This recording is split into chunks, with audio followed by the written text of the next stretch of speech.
Hello friends, स्वागत है आपका एक बार फिर से डेली करंट अफेयर्स के शो में, जिसमें हम कंप्लीट करते हैं करंट अफेयर्स के साथ में ही इंपॉर्टेंट जीके और जीएस के क्वेश्चन। दोस्तों, आज है 12 जून 2021 और आज जो भी नेशनल या इंटरनेशनल न्यूज़ से जितने भी इंपॉर्टेंट क्वेश्चन बनेंगे उन सभी को इस वीडियो में डिस्कस करने वाले हैं।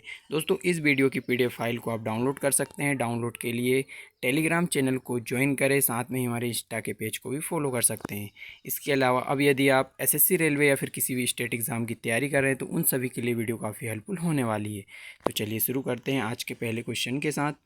दोस्तों, आज का पहला इंपॉर्टेंट क्वेश्चन है, हाल ही में किसे नया चुनाव आयुक्त नियुक्त किया गया है।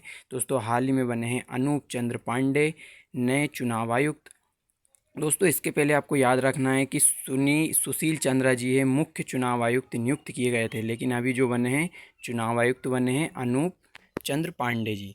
अब इनके बारे में डिस्कस करते हैं। तो सबसे पहले पॉइंट याद रखना है कि अनूप चंद्र पांडे चुनाव आयुक्त के पद पर नियुक्त किए गए हैं और ये एक आईएएस अधिकारी हैं, और साथ में दोस्तों उत्तर प्रदेश के मुख्य सचिव या फिर योगी आदित्यनाथ के ये चीफ सेक्रेटरी पद पर भी रहे थे, ये याद रखना है। इसके अलावा बात आई है चुनाव आयोग या फिर निर्वाचन आयोग की, तो इससे रिलेटेड जो भी इंपॉर्टेंट फैक्ट है उनके बारे में डिस्कस करते हैं। तो सबसे पहला पॉइंट यही है दोस्तों, संविधान के भाग 15 में और आर्टिकल 324 में इसका उल्लेख है चुनाव आयोग का या फिर निर्वाचन आयोग का। और पूछे इसकी स्थापना, तो 25 जनवरी 1950 को इसकी स्थापना हुई थी, इसीलिए 25 जनवरी को राष्ट्रीय मतदाता दिवस के रूप में भी मनाया जाता है। अगर इसके साथ ही पूछे पहले निर्वाचन आयुक्त तो कौन बने थे, तो ये बने थे निर्वाचन आयुक्त सुकुमार सेन। अब दोस्तों, इससे रिलेटेड इम्पोर्टेंट फैक्ट है, जैसे कि चुनाव आयुक्त में क्या होता था, पहले केवल एक ही सदस्य होता था, लेकिन 1993 में 1993 में दिनेश गोस्वामी समिति की सिफारिश पर इसमें 3 सदस्य नियुक्त किए जाने लगे। अब इसमें 3 सदस्य कौन होते हैं निर्वाचन आयोग में, तो एक मुख्य चुनाव आयुक्त होता है और 2 अन्य चुनाव आयुक्त होते हैं। तो अभी वर्तमान में मुख्य एक चुनाव आयुक्त कौन है, तो ये सुशील चंद्रा जी हैं। कौन से नंबर के, 24वें नंबर के। साथ में ही 2 अन्य चुनाव आयुक्त कौन है, तो ये है राजीव कुमार, और वर्तमान अभी कौन बने हैं, अनूप पांडे। तो ये दोनों भी आपको याद रखना है। इसके अलावा दोस्तों इससे इम्पोर्टेंट फैक्ट है एक और, रमा देवी। दोस्तों, याद रखना है कि मुख्य चुनाव आयुक्त बनने वाली एकमात्र भारतीय महिला या फिर भारत की एकमात्र महिला बनी थी मुख्य चुनाव आयुक्त बनने वाली, रमा देवी। इसके अलावा जो चुनाव आयोग है, इसने एक मोबाइल ऐप लॉन्च की थी जिसका नाम था सी विजिल, और ये क्या करती है कि आदर्श आचार संहिता का उल्लंघन करने पर ये शिकायत के लिए इस्तेमाल की जाती है। तो सी विजिल ऐप चुनाव आयोग द्वारा लॉन्च की गई थी। साथ में दोस्तों 61वां संविधान संशोधन याद रखना है, जिसमें मतदान की उम्र को कितना कर दिया था, 21 वर्ष से 18 वर्ष तक कर दिया था। इसी के साथ दोस्तों अगला इंपॉर्टेंट क्वेश्चन देखते हैं, हाल ही में जारी क्यूएस वर्ल्ड यूनिवर्सिटी रैंकिंग 2022 में टॉप 200 में भारत के कितने शिक्षा संस्थान शामिल है। दोस्तों, क्यूएस वर्ल्ड यूनिवर्सिटी रैंकिंग में भारत के 3 शिक्षा संस्थान टॉप 200 में शामिल है। अब इसके बारे में जानते हैं। तो सबसे पहले 200 में 3 शिक्षा संस्थान कौन से शामिल है, तो ये हैं 117वें स्थान पर आईआईटी बॉम्बे, 185वें स्थान पर आईआईटी दिल्ली और 186वें स्थान पर है आईआईएससी बेंगलुरु, या फिर इसको क्या बोलते हैं, Indian institute of science Bengaluru.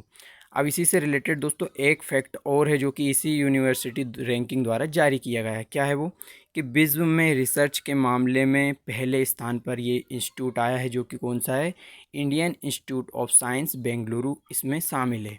तो याद रखना है, विश्व में रिसर्च के मामले में पहले स्थान पर ये आया है, इम्पोर्टेंट फैक्ट है। अब इसके अलावा अगर पूछ ले आपसे कि विश्व में टॉप पर कौन सी यूनिवर्सिटी रही है, तो ये रही है यूएसए की Massachusetts institute of technology, USA की टॉप पर रही है।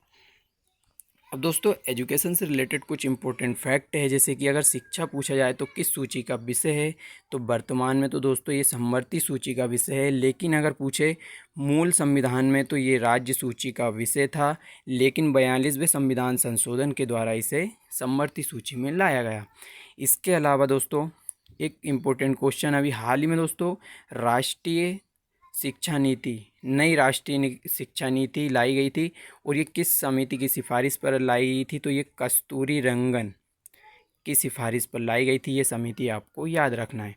इसके अलावा दोस्तों शिक्षा के अधिकार को, जो शिक्षा का अधिकार है, संविधान के किस आर्टिकल में मौलिक अधिकार को इसका दर्जा दिया गया है, तो 21वें आर्टिकल 21A के आर्टिकल में, और एक्ट कौन सा था 2009 में, इसको शिक्षा के अधिकार को दोस्तों मौलिक अधिकार का दर्जा दिया गया था।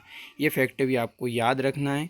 इसके अलावा अगला इम्पोर्टेंट क्वेश्चन है, हाल ही में जारी एनीमिया मुक्त सूचकांक 2020-21 में कौन सा स्थान शीर्ष पर रहा, कौन सा जो राज्य है टॉप पर रहा। दोस्तों इसमें मध्य प्रदेश टॉप पर रहा है एनीमिया मुक्त सूचकांक 2020-21।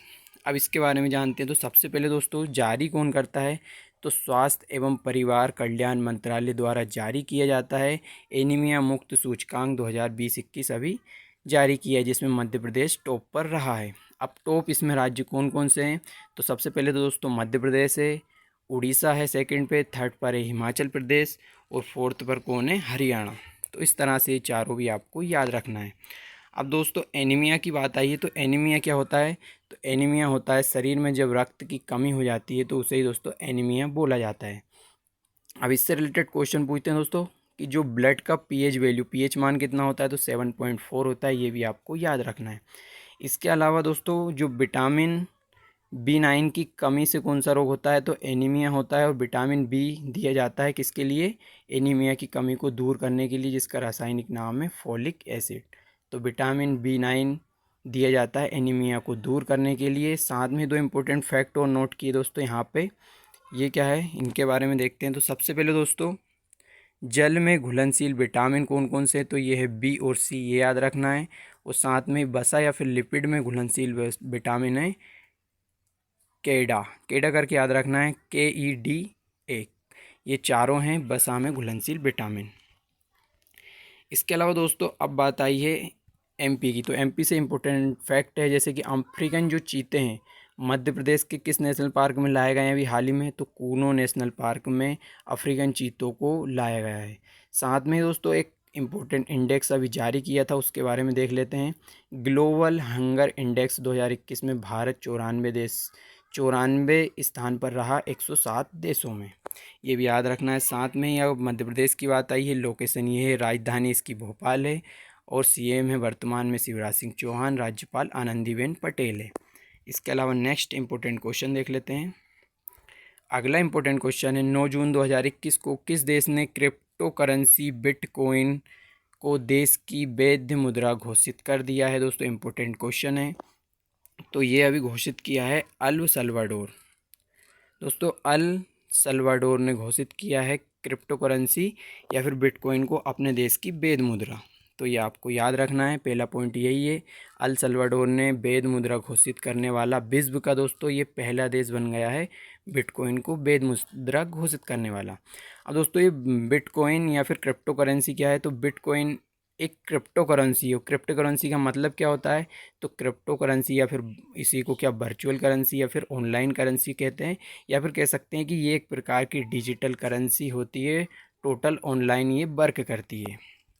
अब इससे रिलेटेड इम्पोर्टेंट फैक्ट है, जैसे बिटकॉइंस को किसने बनाया था दोस्तों, तो इसको बनाया था सातोशी नाकामोतो, जो कि कहाँ के, जापान के रहने वाले हैं। 2009 में इसको बनाया था। वो याद रखना है, ये पूर्णतः डिजिटल करेंसी होती है जिसको बोलते हैं क्रिप्टो करेंसी। अब दोस्तों अल सल्वाडोर ने बनाया है, तो अल सल्वाडोर की अगर लोकेशन देखें तो यहाँ पर है, ये पूरा नॉर्थ अमेरिका आप देख सकते हैं, उत्तरी अमेरिका महाद्वीप है, जिसमें यहाँ पर है मैक्सिको, और मैक्सिको के नीचे ही यहाँ पर है अल सल्वाडोर। ये यहाँ पे पिंक कलर से देख पा रहे होंगे, अल सल्वाडोर है। कैपिटल है सैन सल्वाडोर, और वर्तमान में यहाँ की अगर लीगल करेंसी पूछे तो डॉलर है। लेकिन बिटकॉइन को भी इसने अभी घोषणा कर दी है यहाँ की मुद्रा बनाने की। अब दोस्तों इम्पोर्टेंट फैक्ट है कि हाल ही में बिटकॉइन में बहुत तेज़ी से गिरावट आई थी। तो इसका कारण क्या है गिरावट आने का, तो गिरावट आने का इसमें कारण रहा था कि जो एलन मस्क है और चाइना है, इन दोनों ने इस पर प्रतिबंध लगा दिया था इसको लेने पर, कि इस करेंसी का हम इस्तेमाल नहीं करेंगे किसी भी प्रकार की लेन देन के लिए। साथ में दोस्तों अगर पूछे कि फेसबुक की क्रिप्टो करेंसी, दोस्तों क्रिप्टो करेंसी का मतलब ही होता है डिजिटल करेंसी। तो फेसबुक ने अभी अपनी नई क्रिप्टो करेंसी बनाई है जिसका नाम लिब्रा था, और अभी नाम उसका बदल दिया, अब कर दिया है डायम। तो ये भी आपको याद रखना है, लिब्रा से क्या किया है, डायम कर दिया है फेसबुक ने। अगला इंपॉर्टेंट क्वेश्चन देखते हैं दोस्तों, हाल ही में द टाइम्स द्वारा जारी वर्ष 2020 के 50 मोस्ट डिज़ायरेबल मैन और वुमेन की सूची में कौन शीर्ष पर रहा है। तो दोस्तों हाल ही में लगातार चर्चा में रहे थे सुशांत सिंह राजपूत और रिया चक्रवर्ती। इन दोनों को 50 मोस्ट डिज़ायरेबल मैन और वुमेन की सूची में शीर्ष पर रखा गया है। आप यहाँ पे इनको देख सकते हैं दोनों। अभी इनका हाल ही में निधन हो गया था और इन पर काफ़ी दिनों तक रिया चक्रवर्ती पर केस भी चलता रहा था। इम्पोर्टेंट फैक्ट हैं तो उसके बारे में जान लेते हैं। दोस्तों सुशांत सिंह राजपूत और रिया चक्रवर्ती को द टाइम्स द्वारा जारी 2020 के 50 मोस्ट डिज़ायरेबल मैन वुमेन की सूची में शामिल किया है। अगर इससे रिलेटेड एक क्वेश्चन पूछ ले कि times person of the year 2020 का अवार्ड किसे मिला, तो ये मिला है जो बाइडन, जो कि कहाँ के राष्ट्रपति हैं, यूएसए के राष्ट्रपति हैं, और साथ में ही कमला हैरिस जो कि यूएसए की उपराष्ट्रपति हैं। इस तरह से पॉइंट भी याद रखने। नेक्स्ट इंपॉर्टेंट क्वेश्चन देखते हैं दोस्तों। हाल ही में किस राज्य सरकार ने भारत रत्न और पद्म पुरस्कारों की तर्ज पर पुरस्कार देने की घोषणा की है। दोस्तों हाल ही में असम सरकार ने पद्म पुरस्कार या फिर भारत रत्न की जगह अपने ही राज्य के पुरस्कार देने की घोषणा की है। तो अब ये क्या करने वाली है गवर्नमेंट, तो वहाँ उसके बारे में जान लेते हैं। दोस्तों याद क्या रखना है कि असम सरकार ने भारत रत्न और पद्म पुरस्कार जितने भी हैं उनके ही स्थान पर या उनकी तर्ज पर उनके ही जैसे अन्य जो पुरस्कार है देने की घोषणा की है असम सरकार ने। अब इसमें क्या करेगी गवर्नमेंट कि जो भारत रत्न है, भारत रत्न के स्थान पर वो क्या देगी, असोम रत्न देगी, और जिसमें कितने रुपए दिए जाएंगे, 5 लाख रुपए, और ये एक वर्ष में एक व्यक्ति को ही मिलेगा। इस तरह से याद रखना है। अब मिलता है सेकंड सम्मान भारत का पद्म विभूषण, और इसकी जगह पे ये देंगे असोम विभूषण, जिसमें 3 लाख रुपए की राशि दी जाएगी। तो ये आपको याद रखना है। इसके अलावा होता है पद्म भूषण, इसकी जगह पे ये देंगे असोम भूषण, इसमें 2 लाख रुपए की राशि मिलेगी। और नेक्स्ट है पद्म श्री, इसके स्थान पर असोम श्री जो कि 1 लाख रुपए की राशि इसमें देने वाले हैं। इस तरह से जारी किया। अगर भारत रत्न की पूछे दोस्तों, भारत रत्न की स्थापना हुई थी 2 जनवरी, यहाँ पे रॉन्ग हुआ है, 1954 के अंदर हुई थी भारत रत्न की स्थापना या दिया जाने लगा था। साथ में ही एक इम्पोर्टेंट फैक्ट नोट किया था यहाँ पे, उपाधियों का अंत किस आर्टिकल में है, तो पूछा जाए तो 18 आर्टिकल में है। अब दोस्तों हाल ही में 2019 में क्या हुआ था, भारत रत्न दिए गए थे 3 व्यक्तियों को। तो ये 3 कौन थे, प्रणब मुखर्जी को मिला था, ये कौन थे, भारत के राष्ट्रपति रहे थे। और सेकंड नानाजी देशमुख जो कि एक समाज सेवी है, और तीसरे हैं भूपेन हजारिका जो कि एक संगीतकार है। इन तीनों को वर्ष 2019 में भारत रत्न से सम्मानित किया गया था।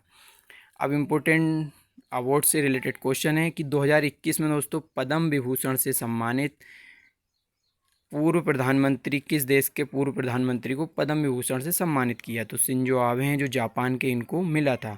साथ में ही अगर पूछ ले कि 2021 में कुल कितने पद्म विभूषण से सम्मानित किए गए लोगों को, तो ये 7 पद्म विभूषण से सम्मानित किया गया। अब असम की बात आई दोस्तों, असम से इम्पोर्टेंट फैक्ट जानते हैं। तो सबसे पहले क्या याद रखना दोस्तों कि असम एक नॉर्थ ईस्ट राज्य है जो कि कहाँ पर है, नॉर्थ ईस्ट में स्थित है। साथ में दोस्तों नॉर्थ ईस्ट 7 सिस्टर कहा जाता है इनको, उनमें से एक राज्य है असम, जिसकी सीमा कितने राज्यों से लगती है, तो 6। तो इधर पूरे 7 राज्य जिसमें 6 राज्यों से सीमा लगती है, और साथ में एक पश्चिम बंगाल से भी यहाँ पे ये सीमा बनाता है। इसके अलावा दोस्तों यहाँ पर विश्व का सबसे बड़ा नदी द्वीप है माजुली, जो कि ब्रह्मपुत्र नदी पर बनाया गया है, या ब्रह्मपुत्र नदी द्वारा ये बनाया गया है। साथ में ढोला सादिया पुल है 9.15 किलोमीटर अरुणाचल प्रदेश से असम तक। देश की राजधानी क्या है यहाँ की, तो दिसपुर इसकी राजधानी है असम की, ये भी आपको याद रखना है। हाल ही में दोस्तों यहाँ पर चुनाव हुए थे असम में, और नए मुख्यमंत्री बने थे हेमंत विश्वा शर्मा, और वर्तमान में राज्यपाल है जगदीश मुखी। और ये साथ में दोस्तों एक इम्पोर्टेंट फैक्ट है कि तेजपुर लीची को जीआई टैग मिला है, ये कहाँ की है, असम की है तेजपुर लीची। अब दोस्तों अभी इम्पोर्टेंट नेशनल पार्क है असम के, वो भी देख लेते हैं। तो दोस्तों ये याद रखना है आपको, यहाँ पे है काजीरंगा नेशनल पार्क, ओरांग है, नामेरी है, डिब्रू साइखोवा। और क्वेश्चन क्या पूछेगा, जो 6वां भी नेशनल पार्क बनाया गया है तो रायमोना नेशनल पार्क है, ये इम्पोर्टेंट फैक्ट है। अगला इम्पोर्टेंट क्वेश्चन देखते हैं दोस्तों। हाल ही में दिग्गज प्लेयर डिंको सिंह का निधन हो गया, ये किस खेल से संबंधित है, दोस्तों यहाँ पे देख पा रहे होंगे डिंको सिंह, ये कि मुक्केबाजी या फिर एक बॉक्सर हैं। अब इनके बारे में इम्पोर्टेंट पॉइंट है डिंको सिंह के बारे में, तो मणिपुर के रहने वाले हैं, सबसे पहले याद रखना है, दिग्गज मुक्केबाज या फिर बॉक्सर, और इनका हाल ही में निधन हो गया है। दोस्तों इन इम्पोर्टेंट फैक्ट क्या है, 1998 में एशियन गेम्स में गोल्ड मेडल इन्होंने जीता था, ये आपको याद रखना है। और पद्मश्री से भी इनको सम्मानित किया गया था। साथ में दोस्तों एमसी जो मैरी कॉम है, ये इनको अपना गुरु मानती है, किनको, डिंको सिंह को। तो इस तरह से पूरे फैक्ट याद रखना है दोस्तों। हाल ही में क्या हुआ है कि एशियन बॉक्सिंगशिप चैम्पियनशिप में गोल्ड मेडल भारत को मिले हैं। तो इसमें 2 गोल्ड मेडल भारत ने जीते थे। इसमें पूजा रानी ने जीता था और संजीत सिंह ने जीता था एशियन बॉक्सिंग चैम्पियनशिप में। और टोटल अगर मेडल पूछे तो 15 जीते थे, जिसमें से 2 गोल्ड थे, पूजा रानी और संजीत सिंह ने हासिल किए थे। साथ में दोस्तों एमसी मैरी कॉम का अगर पूछ ले तो एमसी मैरी कॉम ने ओलंपिक में कांस्य पदक जीता था। और किस ओलंपिक में, तो ये 2012 के लंदन ओलंपिक में। साथ में इनको पद्म विभूषण 2020 में मिला था एमसी मैरी कॉम को। ये भी इम्पोर्टेंट क्वेश्चन है। अगला इम्पोर्टेंट क्वेश्चन है दोस्तों, हाल ही में किस राज्य सरकार ने मुख्यमंत्री किसान मित्र योजना के प्रारूप को मंजूरी दी है। दोस्तों किस राज्य सरकार ने अभी चलाई है मुख्यमंत्री किसान मित्र ऊर्जा योजना? तो राजस्थान सरकार के द्वारा इसको अभी स्टार्ट किया गया है। तो इसके बारे में देख लेते हैं दोस्तों। तो पहला ही फैक्ट है दोस्तों, राजस्थान राज्य सरकार ने मुख्यमंत्री किसान मित्र ऊर्जा योजना के प्रारूप को मंजूरी दे दी है। और इस योजना में क्या होगा दोस्तों, जो भी कृषक है, जो किसान उपभोक्ता हैं, उनके जो बिल हैं हर महीने उनको 1000 रुपये की अनुदान राशि दी जाएगी। या फिर बात करें तो वर्ष भर में अधिकतम उनको 12,000 रुपये की अनुदान राशि देगी राजस्थान सरकार वहाँ पे। साथ में इसमें कुल 1450 रुपये करोड़ खर्च करेगी गवर्नमेंट। और दोस्तों होगा क्या, अगर किसी किसान का या कृषक का बिल 1000 रुपये से कम आता है तो ऐसे में जो शेष राशि रहेगी वो उसके अकाउंट में ट्रांसफ़र कर दी जाएगी। इस तरह से पूरा याद रखना है, जिससे क्या होगा दोस्तों इस योजना से कि बिजली की जो बचत है वो बढ़ सकेगी, लोगों में बिजली की बचत करने की भावना और ज़्यादा बढ़ेगी। देश अब इससे इम्पोर्टेंट कुछ फैक्ट है दोस्तों राजस्थान से। देश का पहला कृषि आधारित सौर ऊर्जा संयंत्र जयपुर राजस्थान में और कुसुम योजना के अंतर्गत स्टार्ट किया गया था। साथ में ही दोस्तों चिरंजीवी योजना यहाँ पर स्टार्ट हुई थी राजस्थान में, जो कि क्या है कि देश में सभी नागरिकों या देश में पहला ऐसा राज्य बना था जो सभी नागरिकों को मुफ्त स्वास्थ्य बीमा प्रदान करने वाला राज्य बना है चिरंजीवी योजना के तहत। इसके अलावा हाल ही में घर घर औषधि योजना राजस्थान राज्य सरकार ने स्टार्ट की। अब दोस्तों राजस्थान की बात आई है तो राजधानी है जयपुर, सीएम है अशोक गहलोत, राज्यपाल है कलराज मिश्र। और अगर पूछ ले कि इसकी जो बॉर्डर है कितने राज्यों से मिलती है, तो दोस्तों ये भी आपको याद, दोस्तों 5 राज्यों से इसकी सीमा लगती है। यहाँ पर ये राजस्थान स्थित है, साथ में पाकिस्तान से भी अपनी बॉर्डर बनाता है। इसी के साथ दोस्तों वीडियो यहीं पर समाप्त होती है। Thank you so much for watching this video. And दोस्तों अगर वीडियो अच्छी लगी हो तो please like share and subscribe कर लें। साथ में ही नोटिफिकेशन बेल को भी ऑन कर दें ताकि लेटेस्ट वीडियो की अपडेट आपको मिल सके। Thank you.